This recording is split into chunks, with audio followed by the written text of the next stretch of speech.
전도자라고 하면 당연히 전도를 잘 아는 사람이 전도자겠죠.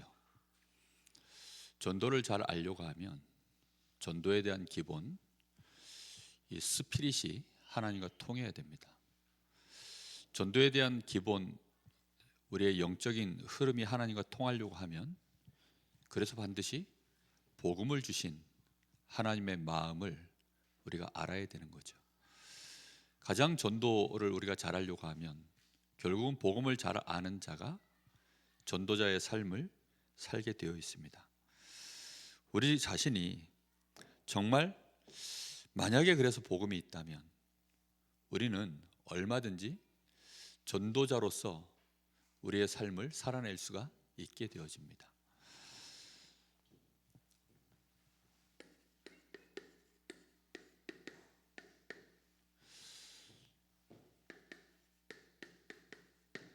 여러분 잘 한번 하나님이 복음을 주신 시간표를 잘 한번 보시기 바랍니다.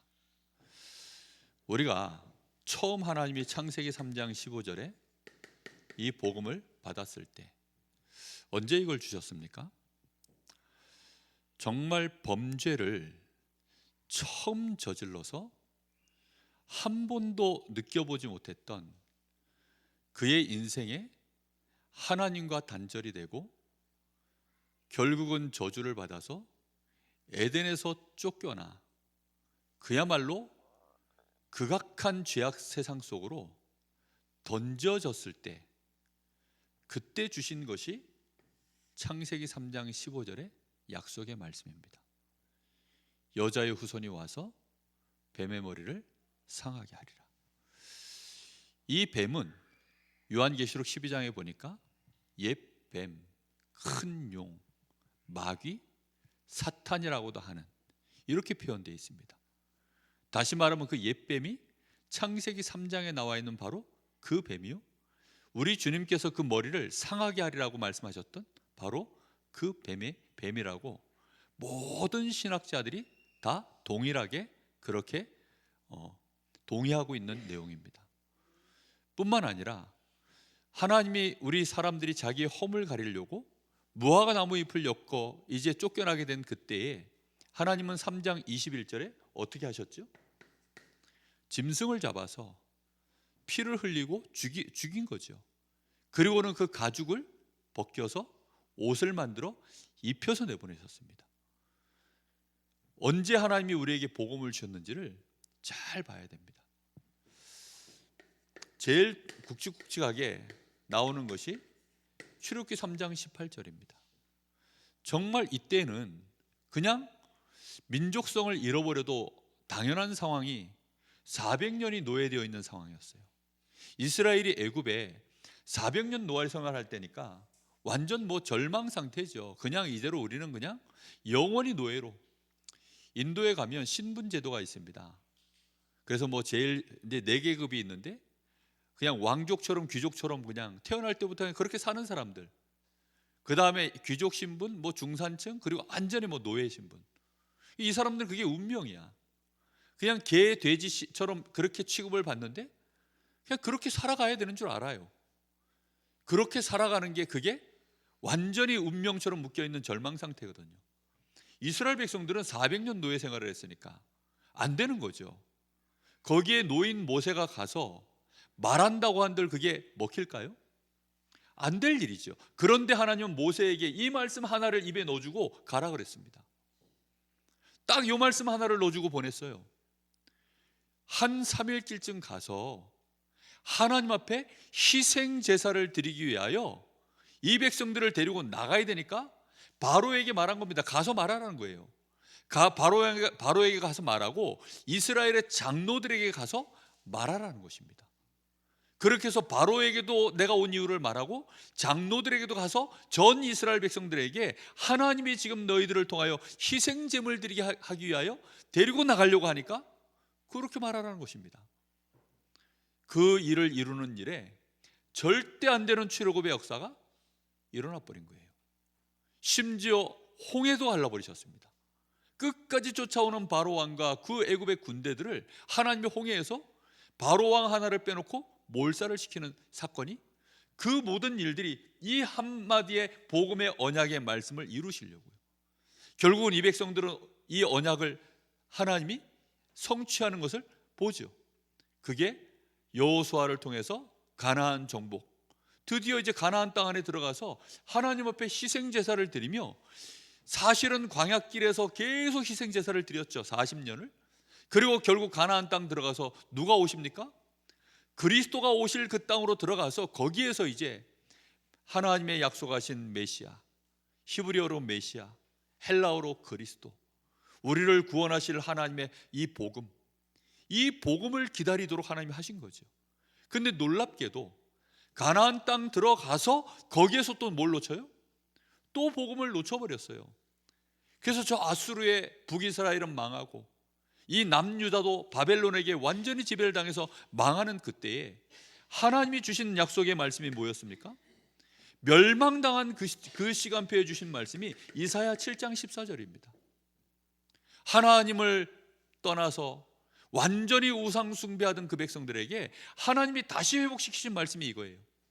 보라, 처녀가 잉태하여 아들을 낳으리니 그 이름을 임마누엘이라 하리라. 이런 배경을 모르고 이 성경 구절을 보면 그냥 지나가는 말씀이에요. 근데 그 배경 속에서 하나님이 주신 약속의 말씀이 이겁니다. 이걸 위하여 이사야 6장 13절에 구루터기를 세울 것이다. 그 나무도 잘리고 다 구루터기도 다 잘려 나갈 건데, 그 위에 싹이 하나 나올 건데, 그걸 통해서 하나님이 하시겠다는 겁니다. 이 백성들을 위하여 내가 나를 위하여 누구를 보낼고, 하나님이 나를 위하여 누가 갈까 할 때 이사야가 하나님 내가 여기 있습니다, 제가 가겠습니다. 그때 하나님이 이스라엘 백성들에게 이사야를 보내시면서 던지신 말씀이 뭔지 압니까? 너가 가서 무슨 얘기를 하고 내 말씀을 전해도 그 백성들은 듣지 않을 거야. 아예 이사야에게 가서 실패할 일을 시킵니다. 가서 근데 가라는 겁니다. 가서 이 말씀을 전하라는 거예요. 근데 그 백성들은 뭐 한다고요? 안 들을 거야. 안 믿을 거야. 끝까지 거부할 거야. 그럼에도 불구하고 이사야에게 가서 말하라는 것입니다. 모든 선지자들이요 그렇게 핍박을 안 당한 자가 없어요.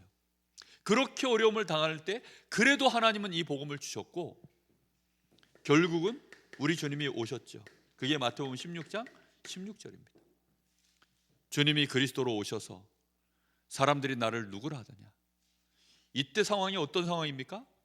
로마에 속국되어 있는 상황입니다. 주는 그리스도시요 살아계신 하나님의 아들이십니다. 이 고백 위에 우리 주님께서 예루살렘과 온 유대와 사마리아와 땅끝까지 이르러 내 증인이 되리라. 하나님의 나라의 일을 이 제자들에게 모든 족속에 가서 제자를 삼으라. 볼지어다 내가 세상 끝날까지 너희와 항상 함께 있으리라. 그 어마어마한 축복과 증거를 우리 주님이 함께 하셔서 역사를 이루어 가신 것이, 그게 복음입니다. 그래서 우리는 이 복음이라면 우리는 전도자가 되어줄 수 있습니다. 복음 가진 자는 노인 모사라 하더라도 그 입에 하나님의 이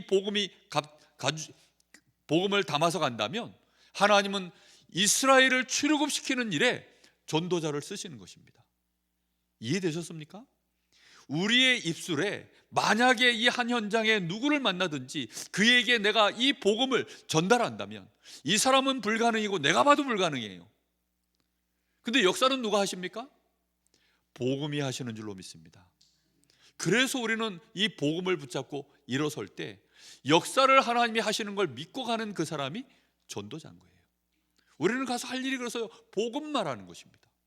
나를 살리신 복음, 내 가문을 살려내신 복음, 당신도 살려낼 복음. 우리는 결국 안 되는 것처럼 보이고 안 될 수밖에 없는 자들인데, 그럼에도 불구하고 하나님이 재창조의 역사를 이루시는 복음, 그 복음 가지고 나가는 것입니다. 그게 전도자예요. 우리는 그래서 어디를 향하여 갑니까?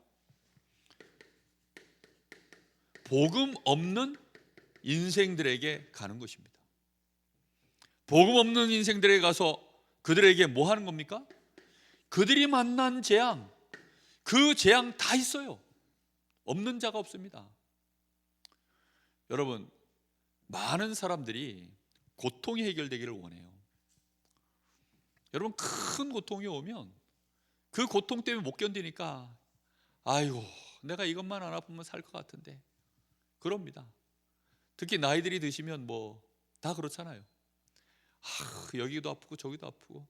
근데 제일 나를 힘들게 하는 그것만 없으면, 아니 집안에 뭐 문제 중에도 뭐 이런저런 문제 다 있잖아요. 근데 그 큰 문제 하나만 없어지면 아유, 괜찮을 것 같은데, 이 고통만 없어지면 괜찮을 것 같은데. 근데 여러분, 큰 고통 사라지고 나면 그 다음 무슨 고통이 와요? 예, 다 아시네. 작은 고통이 또 찾아옵니다. 근데 그 작은 고통도 견디기 힘들어요. 그러면 그 고통 다 사라지고 나면 그때는 어떨 것 같습니까? 그 고통 해결하려고 인생을 몸부림쳐 살았는데, 돈이 없어서 이 고통 온 것 같아서 돈 열심히 벌어보고, 능력이 없어서 그런 것 같아서 능력 키워보고, 막 열심히 살아서 정말로 내가 제거할 수 있는 모든 고통 다 없앴어요. 그걸 선진국이라고 하는데, 그럼 그 다음부터 사람들이 어떻게 되는 줄 아세요? 심심해집니다. 인생이 권태로워져요. 사람이 살면서 제일 견디기 힘든 고통 중에 하나가 심심한 거랍니다. 심심하면, 뭐 안 심심해가지고 잘 모르시는 얼굴들인데, 심심하면요, 여러분 방학 해보셨죠? 학교 막 다니고 뭐 할 때는 뭐 그렇게 뭐 그냥 뭐 살만했잖아요. 근데 방학하니까 일주일만 좋아.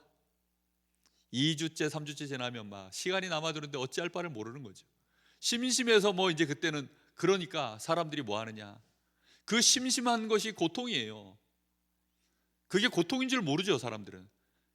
그러니 그때부터는 미친 짓을 합니다. 그 심심함이 그 고통을 이겨내려고 미친 짓을 시작하는 거예요.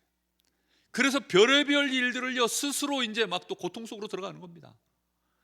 그게 사람들이 겪고 있는 인생의 재앙이에요, 지금. 그걸 해결하지 못하는 것이요, 복음이 없어서 해결이 안 된다는 사실을 사람들 몰라요. 이 복음만이 해결할 수 있는 유일한 답입니다. 우리는 그래서 착각하는 겁니다. 그들은 미움의 대상이 아니에요. 그들은 부러움의 대상이 아닙니다. 그들은 시기하고 질투할 대상이 아니에요. 근데 우리는 주로 사람들을 비교하고 경쟁하고 미워하거나 시기하거나 부러워하거나 두려워하거나, 우리는 전부 그런 식으로만 세상을 쳐다보는 것이죠. 거기는 뭐가 필요합니까? 복음이 필요한 현장입니다. 그들이 우리보다 잘났다 못났다 상관이 없어요. 복음이 필요해요. 누구든지 생명이 필요합니다. 물 없으니까 물 필요하다고 다 난리인 것처럼 똑같아요. 그렇습니다. 정말 우리는 이 일에 하나님 앞에 우리의 삶을 세우는 시간들을 꼭 가져야 됩니다. 자, 그래서 우리가 전도자로서 우리의 생을 살려고 하면 꼭 기억하셔야 됩니다. 우리는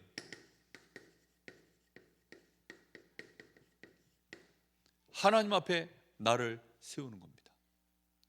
우리는 우리 자신을 반드시 하나님이 주신 복음 앞에 세우는 시간을 꼭 가지셔야 돼요.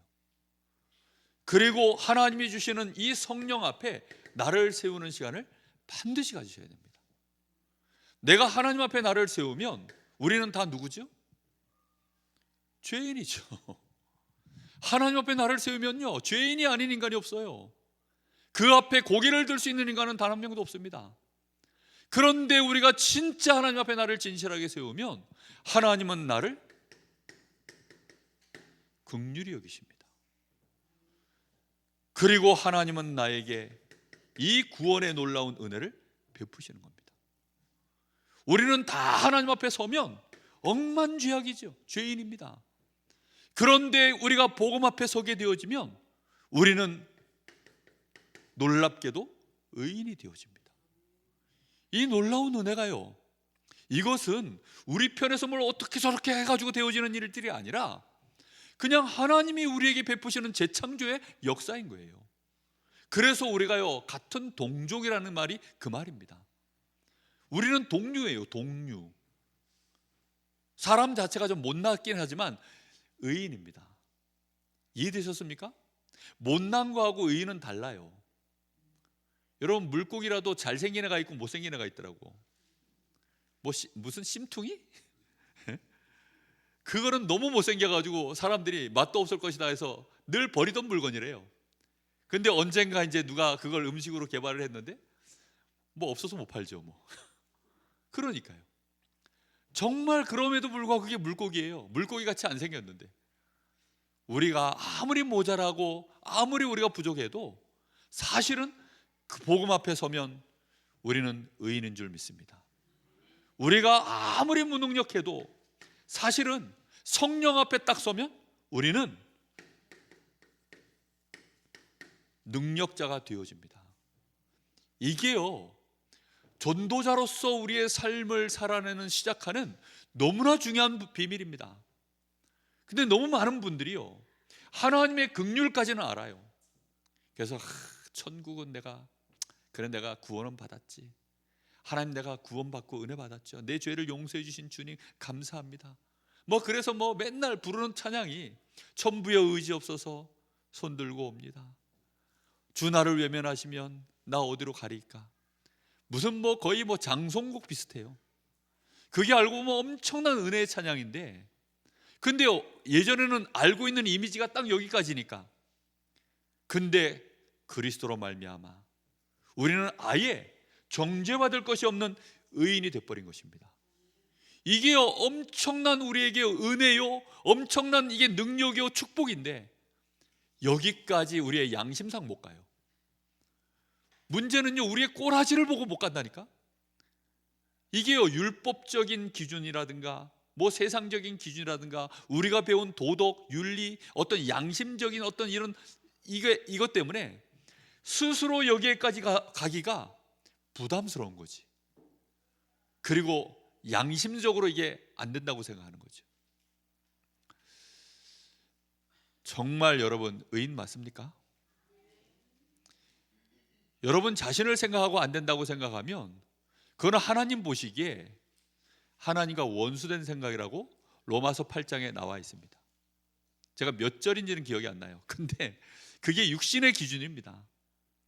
우리는 영으로 말미암아, 성령으로 말미암아, 그리스도로 말미암아 하나님 앞에 의인된 줄 믿습니다.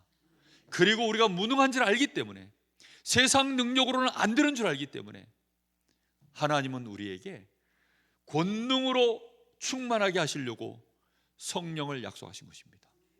그분이 우리의 보호자시오, 그분이 우리에게 은혜를 베푸시고 가르치시는 하나님의 능력과 지혜가 되셔서 우리와 함께 하시는 하나님의 비밀입니다.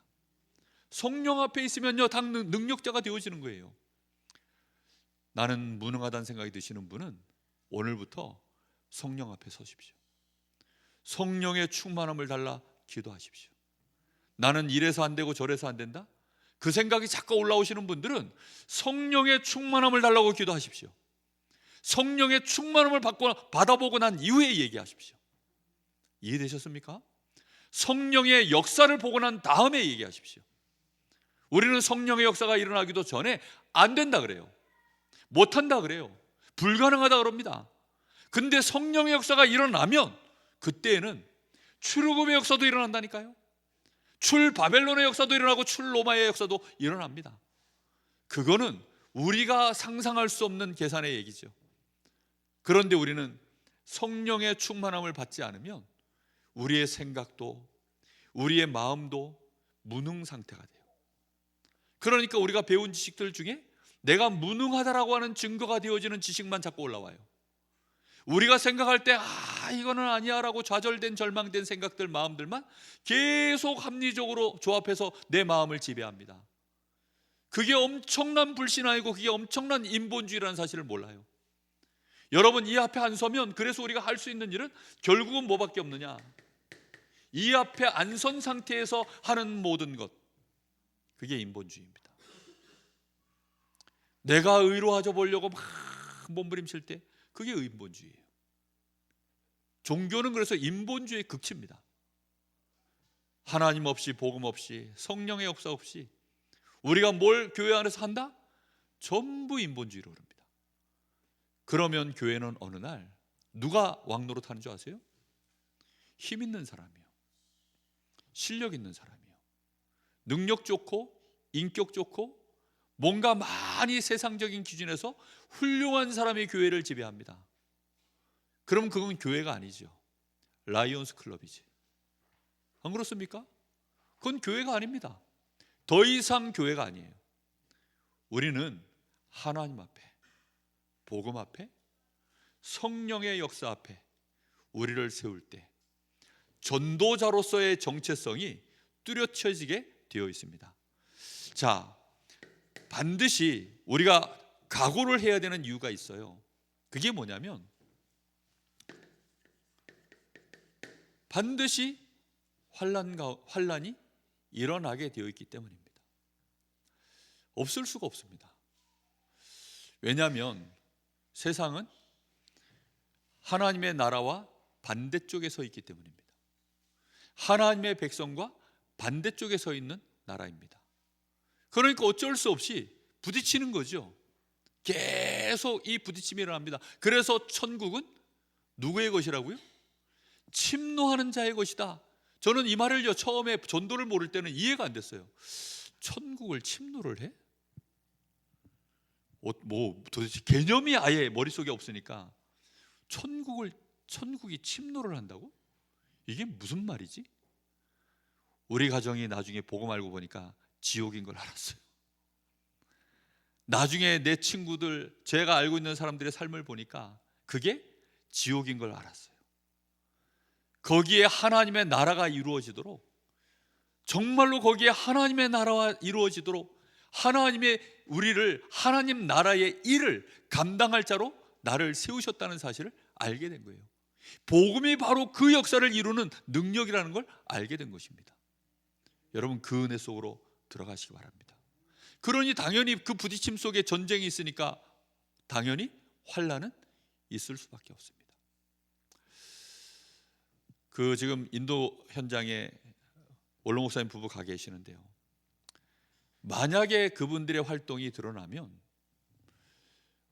환난 당합니다. 그렇죠? 그분들의 활동이 드러나면요, 바로 추방당해요. 지금은 인도 지금 분위기가 그래요. 그렇기 때문에 굉장히 비밀스럽게 움직이고 있습니다. 제가 11월 24일 날 캄보디아 우리 대학 선교 캠프 예비 캠프를 나갑니다. 우리 재직회 때 제가 말씀을 드렸는데 벌써 몇 달 전부터 우리 당회에서 또 말씀을 드렸고, 근데 요즘 캄보디아 나오는 뉴스 여러분 다 보시죠. 심지어 지금 가능하면 여행 자제 국가로 그렇게 지금 떠 있어요. 그래서 한 번은 저희 아들이 그러더라고요. 아빠, 요즘 분위기 이런데 안 가야 되는 거 아니야? 그러더라고요. 아, 네가 안 그랬어요? 누가 그랬지? 하여튼 누군가 저한테 그랬어요. 그래서 요즘 의사 표현이 분명해졌습니다. 누군가 저에게 하여튼 아주 가까운 사람이 저한테 그렇게 얘기를 했어요. 그래서 제가 뭐라 그랬냐면, 그래서 더 가야 되겠다. 왜냐하면 지금 캄보디아가 그 배경이 어떻게 되어 있냐면 중국하고 자꾸 물려 있어요. 점점 북한스러워져 가고 있는 과정 속에 초입 단계에 들어서 있습니다. 그러면 시간 더 지나면 거기는 복음 전하기 정말로 어려운 환경으로 바뀌는 건 어떻게 될지는 저도 몰라요. 그런데 지금 흐름 자체가 그래요. 그럼 지금 가서 그나마 지금 안전할 때, 그리고 지난주에 김세중 캄보디아 푸놈펜에 지금 사건 사고 많이 일어나고 있는 바로 그 현장에 거기 계시는 선교사님 3년 되셨어요. 거기 그분하고 이제 줌으로 우리 팀들 또 모여서 회의하고 기도했거든요. 그분 말씀이 그래요. 취업 사기당해서 오는 사람들이 지금 계속 사건이 일어나는 거지, 일반인들은 지금 아무 문제 없습니다. 본인도 거기서 지금 살고 계시는데 아무 문제가 없다는 거예요. 근데 이제 문제는 우리나라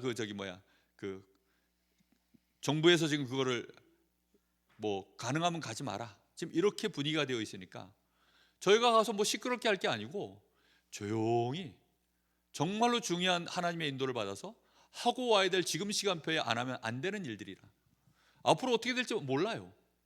그렇지만 지금 안 가면 안 되는 시간표에 하나님이 문을 열어놓으셨기 때문에 그래서 가려고 하는 겁니다. 정말 저희 팀이 있어요.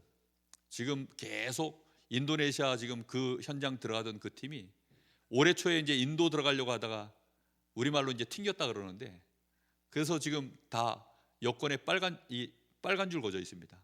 그래서 여권도 갱신해야 돼요. 그래서 뭐 그런 상황 속에서 지금 이제 캄보디아 현장으로 들어가려고 하는데 이게 기다리고 있어요.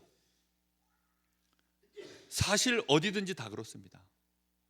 정말로 복음이 들어가려고 하면 결국은 제일 큰 영적 싸움을 해야 됩니다. 그리고 본질 속으로 들어가면 결국은 그 앞에는 자기들이 가지고 있는 종교와 경제적인 이유와 여러 가지 사상적인 이유로 막아서는 큰 그룹, 이 세력들이 있습니다. 우리가 이걸 넘어서는 것. 여러분, 한 가문 안으로 복음 들어가는 거 다 겪어보셨죠? 여기 우리 권사님들 다 역전의 용사들이신데, 황 권사님도 그러셨고 우리 여기 김규숙 권사님도 그러시고 뭐 지금이야 뭐 잘 오고 계시지만 정말 다들 눈물 콧물 얼마나 뽑으셨습니까? 다 그런 여정들을 겪으셨는데 맞습니다. 정말 한 가문에 복음이 들어가는 것도 이걸 겪어야 되는데 한 나라에 들어가려고 그러면 얼마나 중요하겠습니까? 정말 여러분, 그래서 뭘 가져야 되느냐? 그래서 각오를 가져야 됩니다. 마귀가 끊임없이 뭐 하느냐? 충동질을 한다는 사실을 기억하십시오. 마귀는요 계속 충동질을 합니다. 선악과는 멀쩡히 있고 아담과 하와도 멀쩡히 있는데 왜 그걸 따먹었죠? 충동질을 계속하는 거예요. 결국은 그걸 따먹도록 충동질을 하는 것입니다. 아니, 유대인들 가만히 있는데 그 악한 유대인들이 와가지고 유대인들을 충동질을 하는 겁니다. 이방인들 멀쩡히 아무 생각 없이 있는데 이 유대인들 와서 또 충동질을 하는 거예요. 요즘처럼 충동질 잘할 수 있는 시대가 없죠. 막 인터넷으로 뭐 SNS로 뭐 거짓 뉴스 가짜 뉴스 막 얼마나 나옵니까? 그리고 조금 있는 사실들 그걸 계속 부풀리고 잊을만 하면 또 얘기하고 부풀리고 긁어내고 계속해서 충동질을 하는데 그 충동질을 당한 사람들은요 결국은 뭘 들죠? 돌을 듭니다. 이렇게 돌을 들어요. 생각을 해보십시오. 아니, 교회에서 예배 드리는데 뭐 여기 모슬렘 국가에다가 무슨 해악질을 했습니까? 아니면 여기 인도에다가 무슨 해악질을 했습니까? 한 게 아무것도 없어요. 아니, 새벽기도 나가는데 집안에다 뭐 해를 입힌 사람들 있습니까? 근데 와이프가 교회 새벽 예배를 나가는데 남편들이 막 가만히 있지를 못하는 거예요. 왜입니까? 그게요 충동질을 당해서 그렇습니다. 그때 이제 돌을 던지는데 그 돌이 날아옵니다. 바울은 맞아서 죽었다고 되어 있습니다. 우리가 전도자의 일을 하려고 하면 그래서 각오가 필요합니다. 여러분, 마귀는 끊임없이 죽지도 않기 때문에 얘는 24예요. 그래서 계속 충동질을 합니다. 뭘 무너뜨리려고 합니까? 교회를 무너뜨리고 어떻게 하든지 전도자의 힘을 빼버리고 아예 전도자 자체를 죽여버리는 일이 그게 가장 맞는 일이니까 마귀가 하는 일은 끊임없이 충동질을 하는 거예요. 여기에 우리가 속지 않아야 됩니다. 혹시 어리석게도 같이 돌을 드는 일은 없어야 되는데 너무나 많은 지금 한국 교회들이 또 많은 지금 유럽의 교회들이요 이 충동질에 무너지는 교회들이 너무나도 많습니다. 그래서 유럽의 교회들이 벌써 무너졌고 미국의 교회들도요 지금 계속 문을 닫고 있고 이러고 가고 있습니다. 우리는 정말 내가 가진 복음, 하나님 앞에, 복음 앞에, 성령의 역사 앞에 나를 진짜 세운다면 이기게 될 줄로 믿습니다. 얼마나 이 부분이 중요한지 몰라요. 바울 사도는 이런 상황 속에서 그 돌 맞아서 뭐 서울대병원에 응급실에 입원을 했겠습니까? 아산병원은 응급실에 입원을 했겠습니까? 어떻게 됐는지 하여튼 그 돌 맞고 죽은 줄 알고 갖다 내버렸는데 제자들이 둘러섰는데 제자들이 아마도 합심해서 기도를 했든지 뭐 하나님의 뭐 기적적인 역사가 있었는지 살아난 거예요.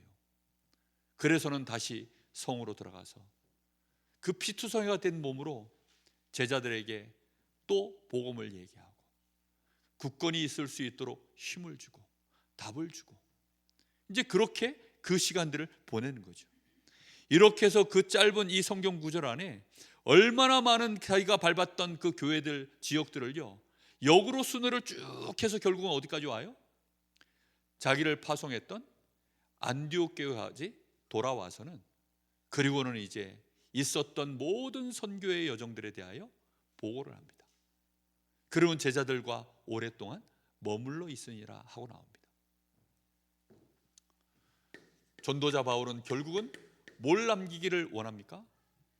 올바른 교회를 세우고 남기는 것입니다.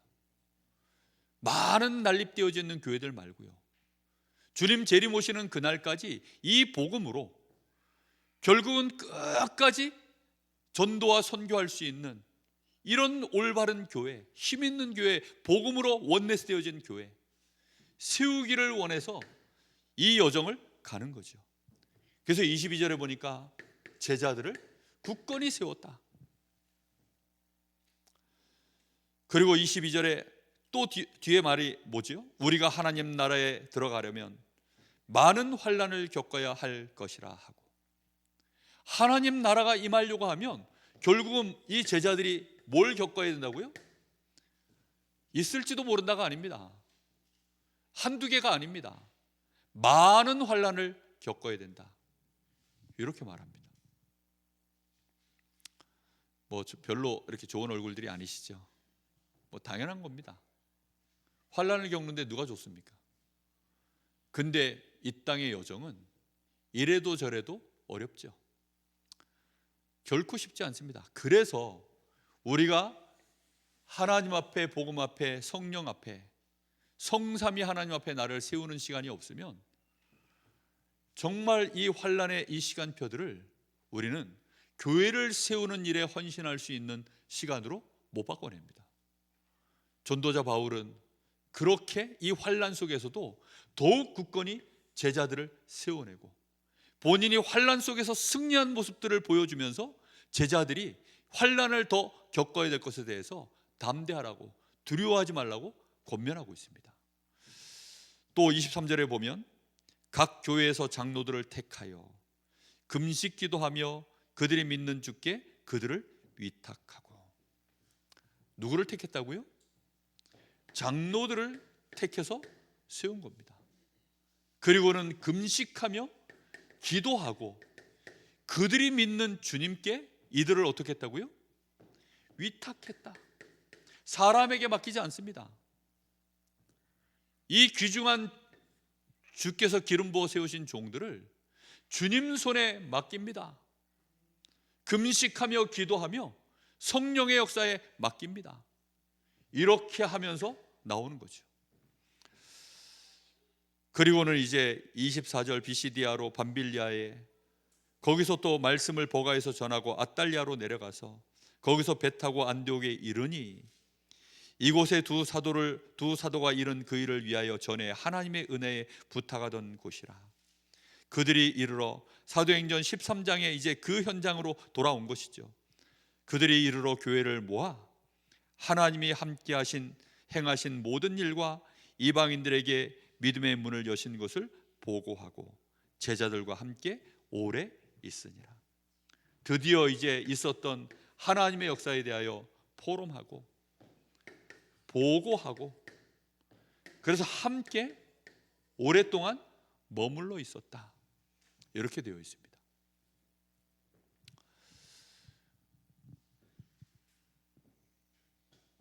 교회의 참된 본질은 우리가 초대교회를 우리의 모델로 삼죠. 교회는 그래서 전도와 선교하는 것이 교회의 본질입니다. 교회가 전도하지 못하고 선교하지 못하면 다른 거 아무리 잘해도 그것은 올바른 교회가 될 수가 없습니다. 우리 성도들이 내는 헌금, 우리 성도들이 하는 헌신, 우리가 하나님 앞에 드려지는 모든 예배와 받는 은혜들, 그 모든 것들이 결국은 딱 한 단어로 왜 우리가 그 일을 하고 그 은혜를 하나님이 주시는가 라고 했을 때, 하나님이 우리를 구원하신 이유, 그 엄청난 희생을 치러서 우리에게 복음을 주시고 우리에게 이 엄청난 은혜를 베푸시는 그 이유, 딱 한 단어로 정말 결론을 내리자면, 결국은 따지고 나면 결국은 딱 한 단어로만 결론 내리자고 한다면 그게 뭘까요? 전도죠. 같은 문화권 안에서 할 때 전도라고 하고, 언어가 다르고 지역, 나라가 다른 곳에 가서 하는 것이 선교라고 하죠. 우리는 그걸 하는 것입니다. 교회는 그걸 위하여 세워졌을 때 올바른 교회가 되어집니다. 그래서 교회 안에 전도와 선교를 위한 포럼이 끊어지면 그때는 교회가 썩기 시작합니다. 교회가 인본주의로 흐르기 시작해요. 이것이 끊어지면 결국은 교회 안에서는 할 수 있는 일이라는 게 뭐죠? 우리끼리 잘잘못을 따지는 일이 결국은 벌어져요. 그리고는 전도와 선교하는 일에 누군가 충동질을 해버리면 결국은 그 충동질로 인하여 서로 이제 돌 던지는 일들이 또 벌어집니다. 그래서 역사상 교회가 계속 개척해 나갈 때, 한국 교회는 특히나 좋게 교회가 세워진 케이스보다는 대부분 교회에서 싸워가지고 분리가 돼서 나가서 세워진 교회들이 정말 한 70-80% 이상이 그렇게 세워졌습니다. 순수하게 정말 전도와 선교를 위하여 하나님이 이렇게 인도해서 세워진 초대교회처럼 세워진 교회들이 생각보다 많지가 않아요. 우리 한국에 처음 선교사들이 되어서 세운 교회들은 다 그렇게 세워졌죠. 근데 어느덧 전도와 선교가 끊어져 버리면, 그러면 그때부터 복음이 고여요. 그리고 하나님의 이 역사가 스탑돼 버립니다. 그럼 그때부터는 누구 실력이 중요해지죠? 하나님 역사가 딱 끊어지니까 사람 실력이 중요해지는 거예요. 그래서 목사가 능력이 많아야 돼요. 강단에서 웃고 울리고 그거 잘해야 됩니다. 감동을 잘 주고 감동을 잘 뺐다가 넣었다 뺐다, 눈물을 넣었다 뺐다, 그걸 잘해야 돼요. 그렇게 잘하는 설교를 하면 부흥합니다. 아, 오늘 목사님 은혜 된다 그러면서 너무 좋아하죠. 정말 우리가 잘못하면 교회가 뭐가 올바른 교회인지 자체도 잊어버리는 수가 생깁니다. 우리 교회는 전도하는 교회입니다. 우리 교회는 선교하는 교회입니다. 여러분, 정말 전도와 선교의 강한 흐름 속에 있지 않으면 어느덧 또 우리는 놓쳐버립니다. 저는 제 RTS를 저는 전 세계에서 가장 최고의 명문 대학이라고 생각합니다. 왠지 압니까? 거기에서는요, 전도자를 양성해요. 유일하게 다른 신학교에 없는 커리큘럼이 거기에 있어요. 그게 뭐냐면 전도자 대회가 있어요. 그리고 전도 캠프가 정식 그 커리큘럼으로 들어가 있어요. 그러니까 반드시 전도해야 돼요. 전도를 제대로 안 하면 학점이 안 나와. 전도 가지고 학점 매기는 학교 들어보셨어요? 그런 신학교는 제가 알기로 없어요. 그러니 전도자를 양성하는 학교입니다. 다른 거 다 떠나서. 그러니까요, 만약에 근데 RTS가 없어지면 목회자들이 드디어 어떻게 되죠? 신학은 열심히 공부하겠죠. 인품도 훌륭해질 수 있겠죠. 근데 뭐만 못하죠? 전도를 못해요. 그러면 한 세대 지나고 두 세대 지나버리면 결국은 교회는 뭐가 끊어지죠? 전도가 끊어집니다. 흉내는 낼 수 있어요. 그러나 참 전도 운동은 결국은 끊어집니다. 얼마나 많은 목회자들이 지금 전도를 못해서 고민하고 있는지 모릅니다.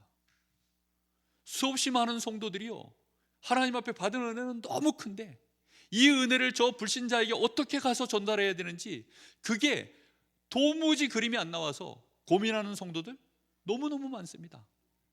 저 무속인 앞에 감히 어떻게 가서 복음을 전할까? 저 절에 스님한테 가서 어떻게 감히 우리가 복음을 전할까? 이건 상상도 안 하는 일들입니다. 보통은 거기 가서 전 볼 생각이나 하지. 누가 용하다던데 이러면요 마음이 흔들려가지고 나도 가서 한번 볼까 이런 생각이나 하지. 거 가가지고 복음 전할 생각 거의 못 하거든요. 그런데 이 복음으로 우리가 전도와 선교하는 일에 237 나라와 5천 종족, 그걸 가슴에 품고 하나님이 우리에게 지금 사도행전을 이렇게 생생하게 이해할 수 있도록 말씀을 주시는 것 얼마나 감사합니까? 저는요 이 사도행전이요 저에게 너무 생생해요. 제가 밟았던 실제 현장이기도 하고 앞으로 또 밟아야 될 현장이기도 하고 제가 실제로 얻은 증거가 있는 현장이기도 하고 실제 앞으로 또 하나님이 보여주실 현장의 응답이기도 하고, 그러니까요 너무너무 감사한 것이죠. 우리가 전도자로서 우리의 삶을 각오해 가는 것, 그거는 굉장히 중요한 축복입니다. 자,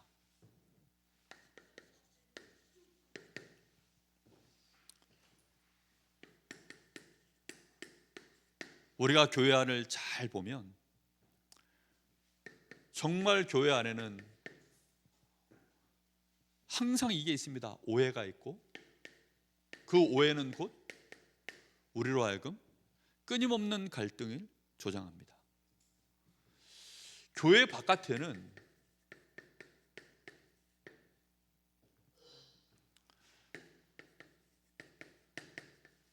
계속되는 핍박이 있습니다.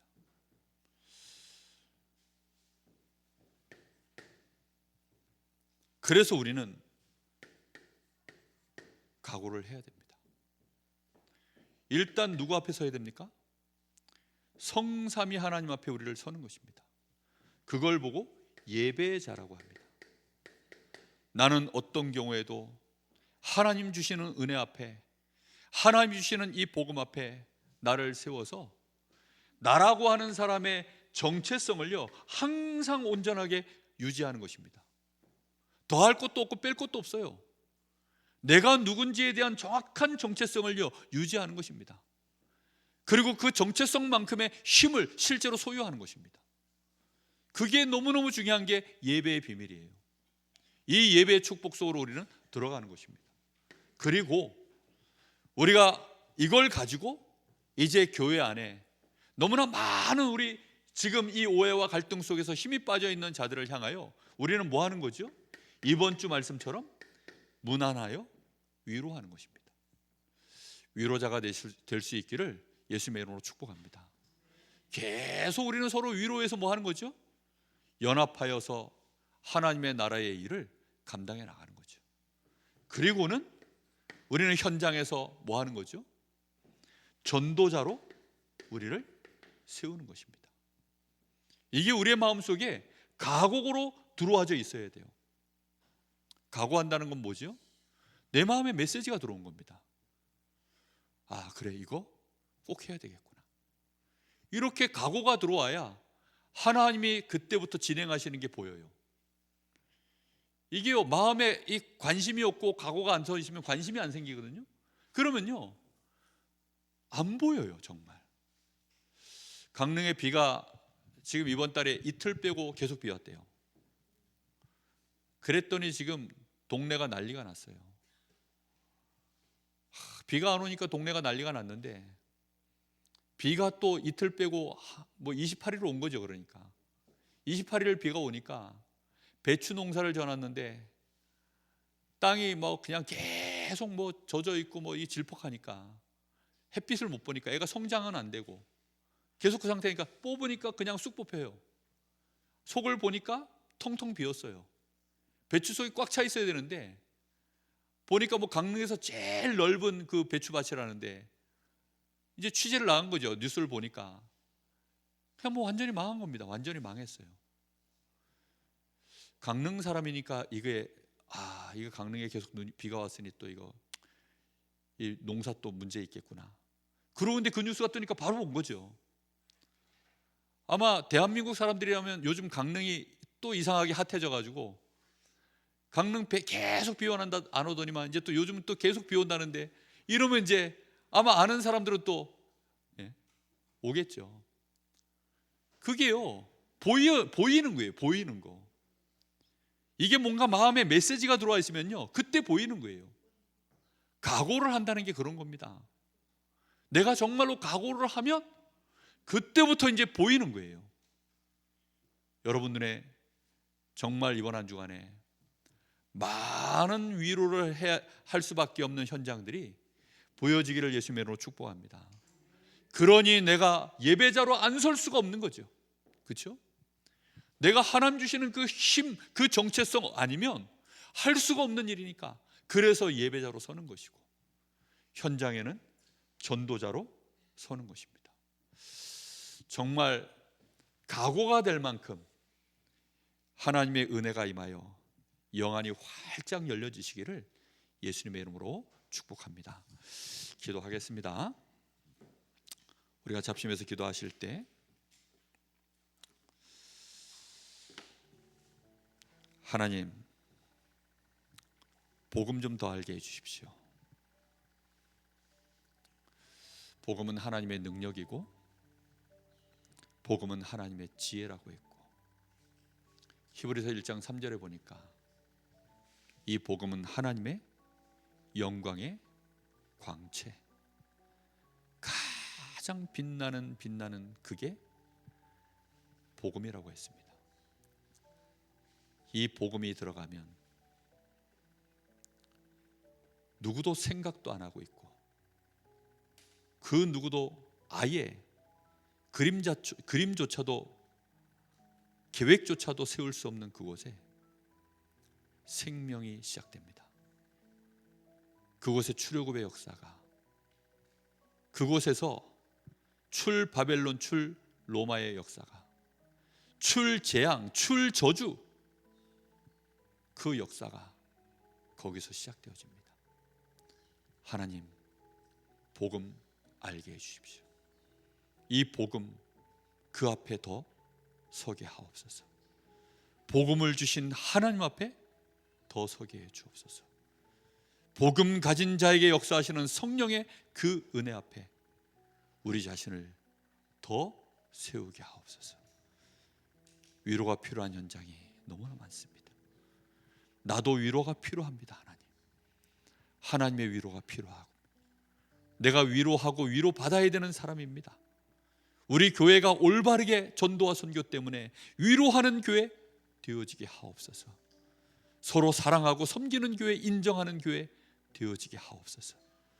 정말 연약한 우리들이, 모자란 우리들이, 손가락질 받고 욕먹어야 되는 우리들이 서로 사랑하고 서로 섬기며 존경하며, 그렇게 우리 교회가 전도와 선교할 수 있는 교회로, 올바른 교회로 일어설 수 있도록 하나님 축복하시고, 우리 집이 좀 그래 됐으면 좋겠습니다.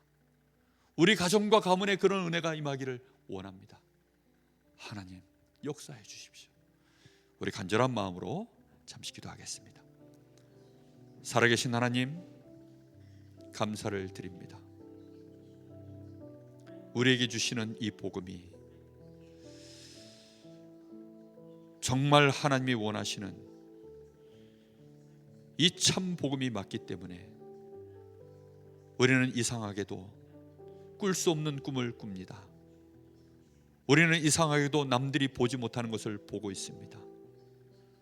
우리는 도무지 예측할 수 없는 미래를 예상하며 우리의 오늘 속에 우리는 서 있습니다.